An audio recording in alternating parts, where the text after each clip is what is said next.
Welcome back dear students to yours HM Maths Academy. This is Samruddhi. I hope you all are good. तो आज हम लोग बिल्कुल एक बेसिक टर्म समझने वाले हैं कि what are zeros of the polynomial. अगर आपका गिवन पॉलिनोमियल लीनियर है, क्वाड्रेटिक है, क्यूबिक है, तो उसके अंदर जीरोस ऑफ द पॉलिनोमियल कितने एग्जिस्ट करेंगे आज ये हम समझेंगे. लीनियर पॉलिनोमियल है यानी कि वेरिएबल की हाईएस्ट पावर 1 है. क्वाड्रेटिक पॉलिनोमियल है यानी कि वेरिएबल की हाईएस्ट पावर 2 है. क्यूबिक पॉलिनोमियल है यानी कि वेरिएबल की हाईएस्ट पावर क्या है यहाँ पे 3. पॉलिनोमियल जनरली ऐसे क्वेश्चंस रहते हैं जो आपके 1 वेरिएबल में रहते हैं. डिग्रीज उसकी वेरी करती है, या तो लीनियर रहेगी, या तो क्वाड्रेटिक, या तो क्यूबिक. अब मुझे बताना है कि उसके अंदर जीरोस ऑफ द पॉलिनोमियल कितने होते हैं.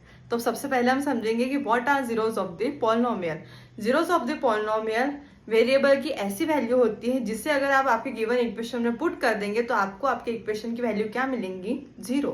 अगर आपका लीनियर पॉलिनोमियल है यानी कि यहाँ पे वेरिएबल की पावर कितनी है 1, तो आपके जीरोस ऑफ द पॉलिनोमियल भी कितने आएंगे 1, यानी कि x की वैल्यू मिलेगी यहाँ पे हमें 1, जिसे मैं इक्वेशन में पुट कर दूंगी तो मुझे आंसर क्या मिलेगा 0. क्वाड्रेटिक पॉलिनोमियल है यानी कि वेरिएबल की हाईएस्ट पावर क्या है यहाँ पे 2, तो मुझे यहाँ पे x की कितनी वैल्यूज मिलने वाली है 2. तो उन दोनों में से किसी भी एक वैल्यू को मैं पुट करूंगी या दोनों भी वैल्यूज को मैं बारी बारी से पुट करूंगी इक्वेशन में, तो मुझे आंसर क्या मिलने वाला है 0. क्यूबिक पॉलिनोमियल में x की पावर कितनी है 3, मतलब मेरे जीरोस ऑफ द पॉलिनोमियल क्या आएंगे यहाँ पे 3. क्वाड्रेटिक के जीरोस ऑफ द पॉलिनोमियल को अपन बोलेंगे अल्फा बीटा, क्यूबिक के अल्फा बीटा गैमा. वो एक्स एक्स एक्स बोलना अच्छा लगता था, अपन लेते अल्फा बीटा गैमा.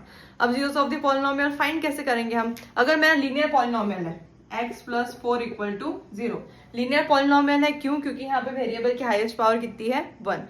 यहाँ पे मुझे निकालना है इसका जीरो ऑफ द पॉलिनोमियल, यानी कि किसकी वैल्यू निकालनी है मुझे यहाँ पे x. या तो आप डायरेक्ट जज कर दो वैल्यू कब 0 होंगे x प्लस 4 की, जब -4 प्लस 4 होगा. लेकिन अगर आप डायरेक्ट जज नहीं कर सकते तो निकाल लो. +4 है उधर जाके क्या हो जाएगा -4, यानी कि -4 क्या है आपका जीरो ऑफ द पॉलिनोमियल.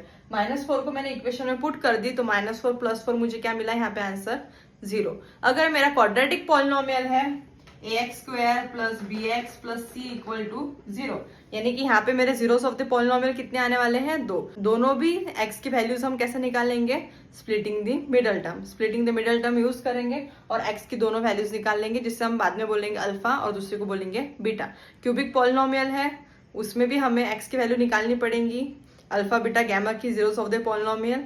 वो हम क्या करेंगे, डिवीजन मेथड यूज करके निकाल लेंगे. ठीक है, जब हम उससे क्वेश्चंस करेंगे तो आपको वो और क्लियर हो जाएगा. लेकिन इतना याद रखना कि जीरो ऑफ द पॉलिनोमियल यानी कि वेरिएबल की ऐसी वैल्यू जिसे मैं इक्वेशन में पुट कर दूंगी तो मुझे आंसर क्या मिलेगा 0. Okay, I hope you guys understand this. See you in the next video. Until then bye bye and take care.